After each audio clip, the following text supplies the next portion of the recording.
Bonjour à tous les amis gourmands et bienvenue dans ma cuisine. Hi everybody, welcome back in my kitchen. Aujourd'hui, je vais vous faire des bagels. Vous allez voir, c'est une recette simple qui prend un petit peu de temps puisque évidemment il faut laisser la pâte lever, la pâte gonfler plusieurs fois. Mais le résultat, comme vous pourrez le voir en fin de vidéo avec mon goûteur, c'est vraiment un délice. Vous pourrez emporter ces bagels dans vos pique-niques, en faire des petits encas, mettre à l'intérieur ce que vous aimez. Allez, on va de suite voir la recette. Voici tous les ingrédients que vous retrouverez bien sûr en barre d'infos, ainsi que la recette. Dans mon eau que j'ai fait tiédir, je vais rajouter une belle cuillère à soupe de sucre. Je vais ajouter maintenant une belle cuillère à soupe de miel. Je vais mélanger l'ensemble. Puis je vais ajouter ma levure fraîche. Ici en Guyane, elle a eu tendance à ramollir rapidement. Je mélange bien et je vais laisser poser 5 minutes.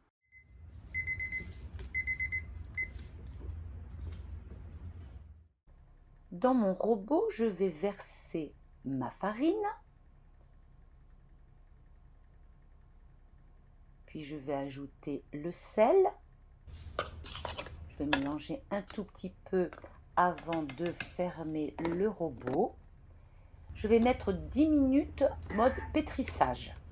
Pendant qu'il tourne, je vais verser doucement et peu à peu le liquide que je viens de préparer, c'est-à-dire l'eau, le sucre et la levure.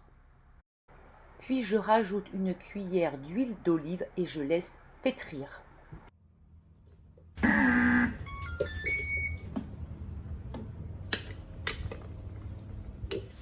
Je vais laisser pousser ma pâte sous un torchon humide pendant 1 heure.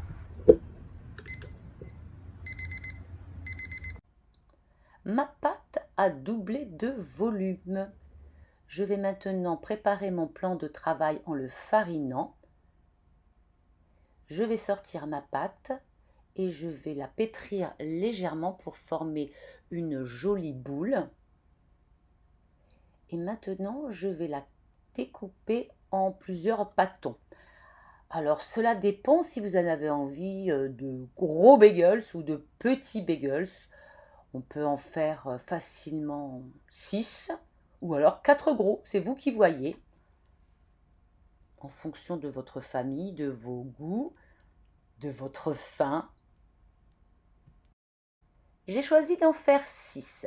Donc je vais prendre le premier pâton, je vais le rouler en boule, puis ensuite je vais faire un boudin d'environ 20 cm. Je vais chercher un petit peu d'eau pour souder ma pâte.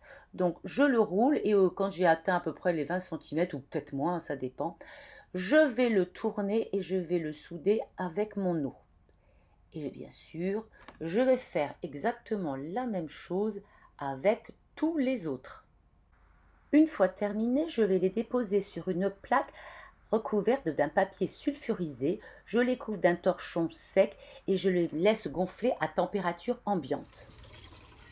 Pendant qu'ils poussent, nous allons préparer l'eau de pochage. Non, ma Zoé, ce n'est pas à manger. Donc dans l'eau, je vais mettre soit de la fécule de pomme de terre ou de la maïzena, une belle cuillère. Ensuite, je vais rajouter du sucre, de la cassonade ou alors de la mélasse, comme vous avez chez vous. Et ensuite, une cuillère de sel. Je mélange le tout et je porte à ébullition. Voilà, les 45 minutes de pause sont passées, ils ont encore bien gonflé. C'est le moment de préchauffer son four.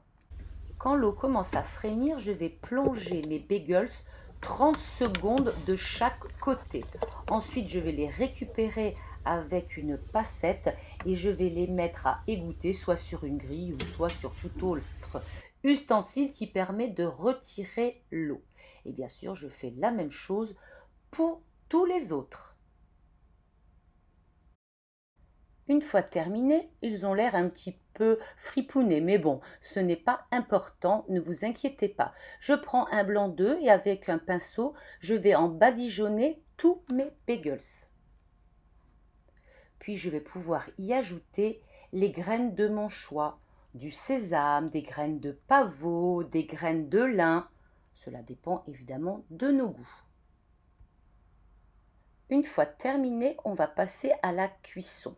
Tous les fours sont différents, n'oubliez pas, donc vous vérifiez bien la cuisson, s'il vous faut 15-20 minutes, voire plus. Le papier n'est pas bien mis. Hop. Oui. Voilà. On va les laisser refroidir. Ah, mon goûteur est déjà prêt. Voilà ce que je t'ai préparé. Les bagels, miam, miam, miam.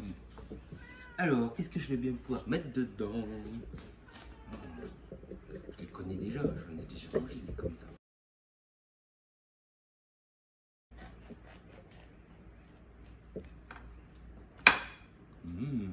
Montre-moi comment ils sont. Ils sont moelleux. Ouais. On a tiré jambon, et ben c'est parti. Alors, qu'est-ce que tu nous as fait de bon? Je peux goûter? Oui, vas-y. Alors, j'ai fait bagels, jambon fromage, qui arrive. Attends, j'approche. Alors, résultat. Qui n'en veut? Qui n'en veut? C'est bon, c'est moelleux. Ça change du pain.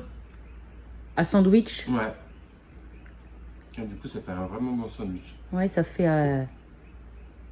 Après, j'ai plus que goûté, hein. T'as vu la bouchée. Non, Mais pour commencer, c'est pas facile. Ouais, j'imagine. Bon, c'est bon. Ouais, non, c'est trop bon. C'est bon, hein, c'est moelleux. Bon, Je recommande. tu recommandes? Allez, moi, je vais en tester un aussi. Moi, aujourd'hui, je vais faire mon bagels avec du saumon fumé. J'ai préparé une petite crème au mascarpone avec de la cive, un petit peu de piment d'Espelette. Et je peux rajouter aussi un petit peu de citron. Vous voyez, on peut en faire comme on veut. On peut ajouter des feuilles de salade. Il n'y en a pas ici en ce moment en Guyane. On peut ajouter aussi des rondelles d'avocat. Il n'y en a pas en ce moment. Alors, donc, je vais faire avec les moyens du bord. C'est bon. Ah oui. C'est bon, hein? C'est pas bon. Ça, tu peux. Voilà. Vas-y, à toi. Mais c'est m'en faire, hein. Maintenant, c'est bon. On n'a plus qu'une chose à vous dire. Bon appétit. Et revenez mercredi prochain pour une autre recette tout aussi délicieuse. N'oubliez pas de liker, bien sûr, de vous abonner. Et puis, à tout bientôt. Portez-vous bien. Pas mal ces bagels, les amis. Le pain est moelleux, aérien. Il est trop bon. En plus, à l'intérieur, on peut y mettre ce que l'on aime.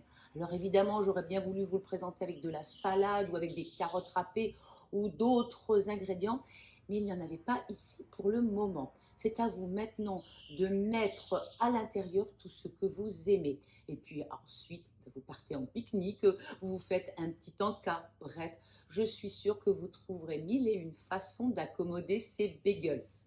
J'espère que cette vidéo vous aura plu, que vous aurez eu envie bien sûr de liker, de vous abonner, de la tester bien sûr et de partager. On se retrouve mercredi prochain pour une autre recette tout aussi succulente. À tout bientôt les amis et surtout, régalez-vous.